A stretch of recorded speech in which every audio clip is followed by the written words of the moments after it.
Hello everyone, good morning. তোমাদের সকলকে স্বাগত মনিকা ডেলি ব্লগে। তোমরা ব্লগটি দেখতে থাকো, আশা করি তোমাদের খুব ভালো লাগবে। আর এখন হচ্ছে সকাল 11টা বাজে। যাই হোক, আজকে রোদ ওঠেনি, ভীষণ ঠান্ডা আর কুয়াশা। কালকে রাত্রেও অনেক কুয়াশা পড়েছিল। এখন থেকে আমি ব্লগটা শুরু করলাম, তোমরা দেখতে থাকো। আমি 11টা থেকে ব্লগ শুরু করলে কি হবে, সকাল যখন 6টা 15 বাজে তখন আমি ঘুম থেকে উঠে দেখি বাইরের চারিদিক কুয়াশায় একদম ভর্তি। তখন আমি আর কি ভিডিওটা করে রেখেছিলাম। এই দেখো, এখন আমি বাইরের দিকে যাচ্ছি, মানে রাস্তার যে গেটটা সেটা খুলতে। তা অত সকালে আমি বাইরে বেরোই না, ভেতরেই থাকি। এই দেখো, রাস্তায় কিচ্ছু দেখা যাচ্ছে না, রাস্তা দিয়ে যে গাড়িগুলো যাচ্ছে না, শুধু ওই মানে আলোগুলো জ্বলছে সেটাই দেখা যাচ্ছে। যাই হোক, এখন গেটটা খুলে দেখো বাড়ির দিকে যাচ্ছি। বাড়িটা তো কুয়াশার জন্য কিছুই দেখা যাচ্ছে না। হ্যাঁ, তোমরা দেখতে থাকো। আর কি বলবো, কয়েকদিন ধরে যা ঠান্ডা পড়েছে অতিরিক্ত। প্রত্যেক দিন সকালবেলায় আমি মানে রুটি তরকারি বানাই। আজকে কি মনে হলো, তাই জন্য সকালবেলায় আজকে ভাত বসিয়েছি। ভাতে আলু সিম সিদ্ধ দিয়েছি। তারপরে দেখো, এখন এই আলু সিম সিদ্ধটা ভালো করে পেঁয়াজ শুকনো লঙ্কা দিয়ে মেখে নিচ্ছি। আর আমার এরকম মানে গরম ভাতে না সিদ্ধ খেতে খুব ভীষণ ভালো লাগে। আর শীতকালে যে কোনো সিদ্ধই ভীষণ টেস্টি হয় খেতে। আর ফুলকপি ভাজা করেছিলাম, আলু ভাজা করেছিলাম, আর মুসুরির ডাল করেছিলাম ধনে পাতা দিয়ে। এই দেখো, এখন সিদ্ধটা মাখছি ভালো করে, মেখে টেকে নিয়ে তারপরে মাছটা ধুয়ে নেবো। তারপরে কী করি না করি সেগুলো তোমাদের সাথে শেয়ার করবো।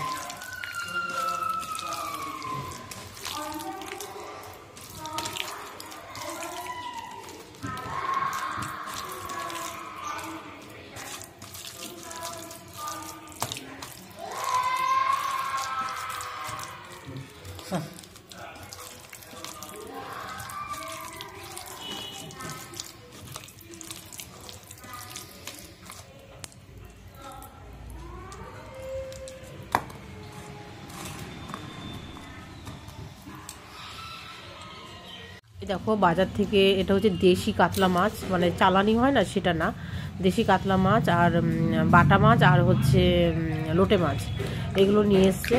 এখন আমি মাছগুলোকে সব ভালো করে ধুয়ে নিচ্ছি।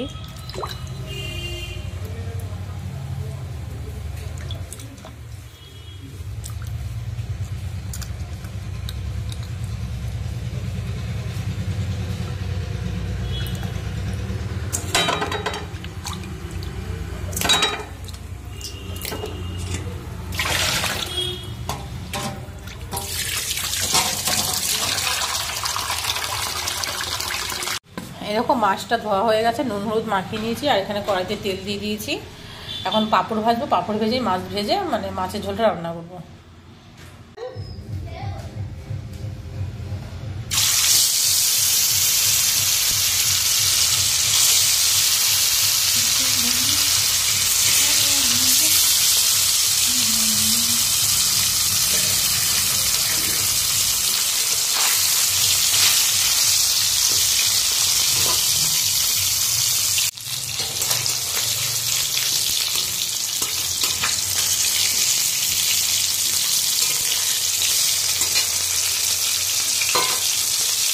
রান্না করব কাতলা মাছের কালিয়া। এখানে আদা রসুন পেঁয়াজ টমেটো জিরে পেঁয়াজ সমস্ত কিছু মশলা করে নিয়েছিলাম। আর মানে তেল দিয়ে তারপর জিরে ফোড়ন দিয়ে সব মশলাগুলো দিয়ে দিয়েছি।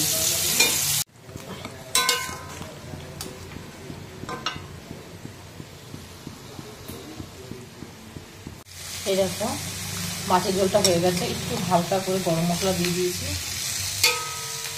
আর এখানে 3টে মাছ আছে, আলু আর পেঁপে দিয়ে হালকা করে মাছের ঝোল রান্না করবো। আর এটা হচ্ছে কাতলা মাছের কালিয়া রান্না করেছি। কাতলা মাছের কালিয়া গরম ভাত দিয়ে খেতে দারুণ লাগে। আমি অনেকদিন বাদে রান্না করলাম। কাতলা মাছের কালিয়াটা রান্না করা হয়ে গেছে, এবার নামিয়ে নেব।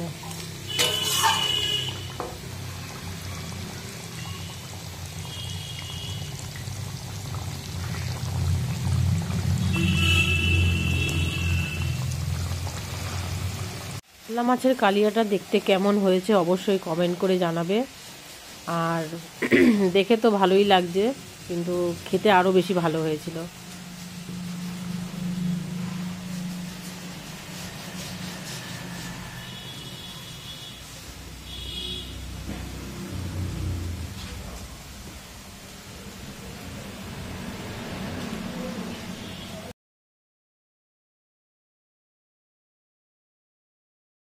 এদিকে বাটা মাছটা কাটা হয়নি বলে এই জন্য কাতলা মাছটা আগে রান্না করে নিয়েছি। এখন ওই বাটা মাছগুলো কেটে এই লোটে মাছ আর বাটা মাছটা ভালো করে ধুয়ে এইগুলো রান্না করে নেব। তার সাথে তো ডাল ভাজা অনেক কিছুই রান্না করতে হয়েছে। আর মাছ তো আমাকে সবসময় 2 রকমভাবেই রান্না করতে হয়।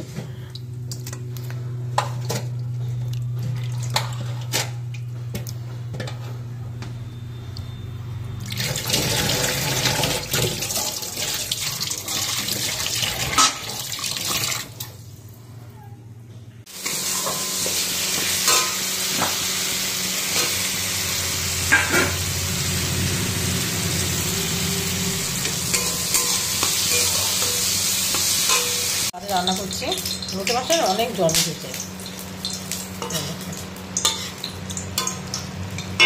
একদম নুন ঝাল সব কিছু ঠিক হয়েছে। নামানোর আগে ধনেপাতা দেবো, এখন নামাতে অনেকটাই দেরি আছে কারণ অনেকটা জল রয়েছে, সব শুকাবে তারপরে। এই দেখো এদিকে বাটা মাছের ঝালটাও রান্না করা হয়ে গেছে। সব চায়ের বাটিতে ধুয়ে নিই।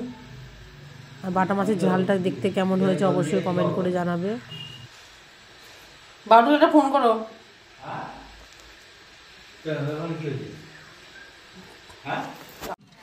নতুন দরজা হয়ে গেছে, নতুনই হবে তো। ধরে ধরে কাজ মা, চা খাবো না? চা খাবা? করবে একটু দাঁড়াও করো না, করছি। এই আমার মাথায় কাজ করে মাথাটা। চায়ের নেশা আছে না? না না, এইরকম একভাবে করলি না, হ্যাঁ ও এদিক ওদিক করে দেবো সব। ঠিক আছে দিচ্ছি করে। বাড়ি চলে যাবো। তাহলে তো আর ওই রং হবে না আজকে। আর এই দেখো আমার ঘরের মানে মানে বাড়ির যে পেছন দিকটা মানে রং করা হয়েছিল কিন্তু একটু কেমন হয়ে গেছিলো, তার জন্য নতুন করে রং করা হয়েছে আর দরজাগুলো রং করা হচ্ছে।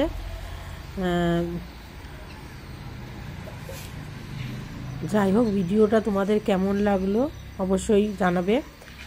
আর ভিডিওটা যদি ভালো লাগে তাহলে like comment share and subscribe করে দিও। দেখা হচ্ছে নতুন একটা ব্লগের সাথে। তোমরা সবাই ভালো থেকো, টাটা।